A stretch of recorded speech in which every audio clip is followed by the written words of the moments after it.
It sounds like you kind of changed your first answer. No, I didn't. It's been the Chancellor's discretion for the past and will continue in the future. That's not changing. No, but subject to that, the schools will have a 2- and 4-year period. So a subject is deciding to ignore it will have a 2- to 4-year period. No, it's not ignoring it. They're actually 2 different standards.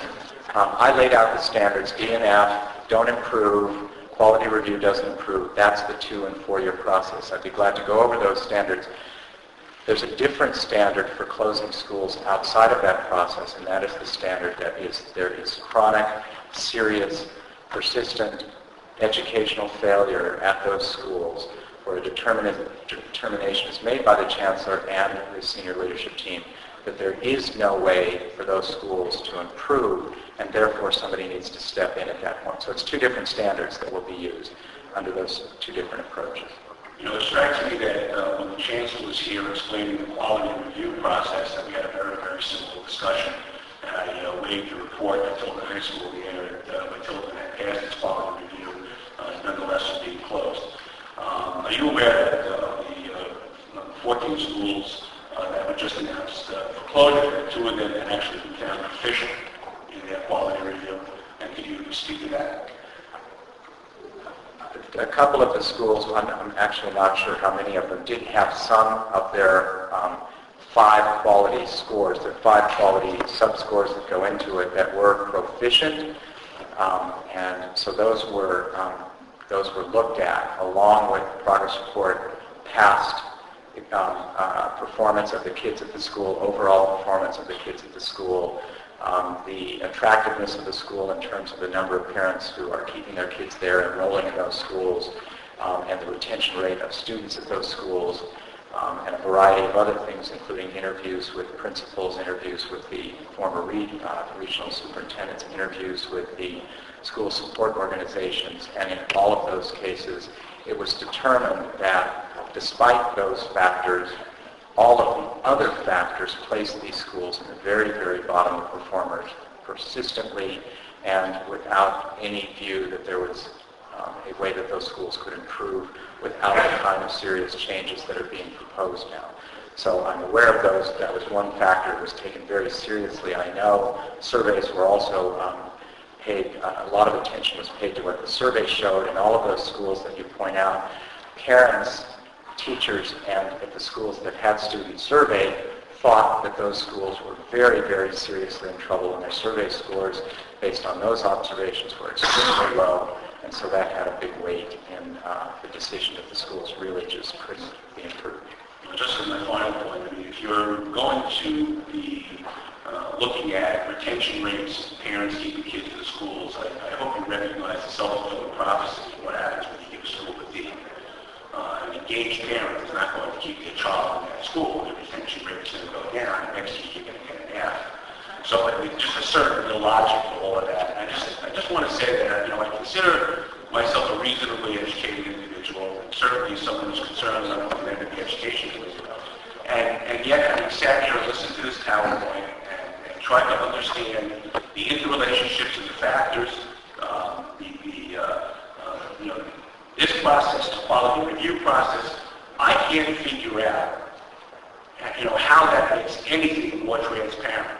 And it certainly is not going to be as transparent to people out in the public who are trying to figure it out. And I think what you really get when you see a survey, Mr. Liebman, is if they like the grade that their school got, they're happy with it, and if they're not, if they don't really understand, I don't think it's really very fair to stigmatize some very, very fine schools with some very poor grades that people just don't get. And all you're going to do is drive those schools further down the totem pole.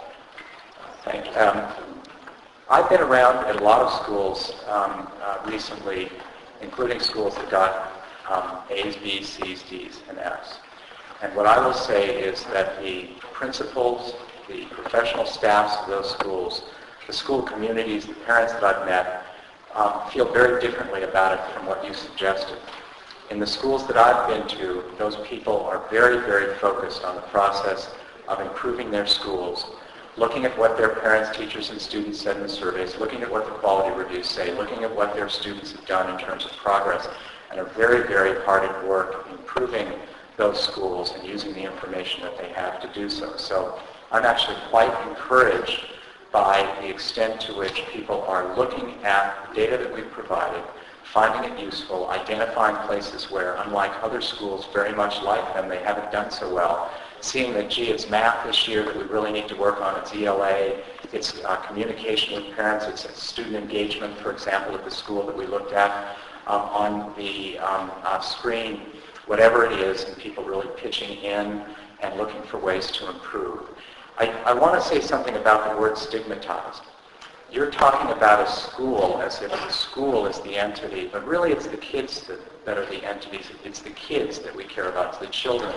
And when you see a school like the one we looked at on the screen, where all of the kids in the bottom one-third of that school are staying the same or going down, even though other kids at other schools just like them manage to make a quarter, a third, a half of a proficiency level gain.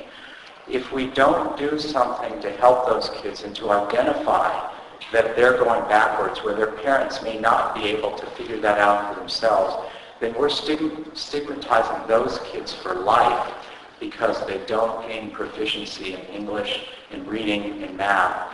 And it's that kind of stigmatization that we're really after. And a school can manage to move forward. As I say, I've seen many of them doing it, whether they get a D or an F or a C or whatever. But if those kids don't learn to read and write and do math when they're in 3rd, 4th, and 5th grade, there's really very little we're going to be able to do later on to help them. And so that's what this is about. It's not about stigmatizing schools. It's about keeping kids from being permanently harmed by not moving forward at some schools, although we know they can move forward because they do so at very similar schools. Thank you, Mr. Liebman. I just want to say, I think we share the goal of helping all kids in all schools do better, no matter what level they're learning on. But I don't think you really are being fair when you talk about the stigmatization issue. I mean, how does a kid feel when they go to a school that they know got a D? How do you think the parents in the community feel about their local school having a D? Do you not recognize the group psychology of what happens at a school that got a D? And I think you're glossing over that when you suggest that individual students, individual parents, individual communities don't feel that stigma, and that doesn't then become a downward cycle for that school and for that community. I think you're glossing over that, and I think you're missing that. I think DOE is missing that. Thank you. I want to just add to that because Just introduce yourself for the record, please. My name is Santiago Taveras, Executive Director of School Quality. One of the things that I do as part of my job is to go around the city to oversee the quality review.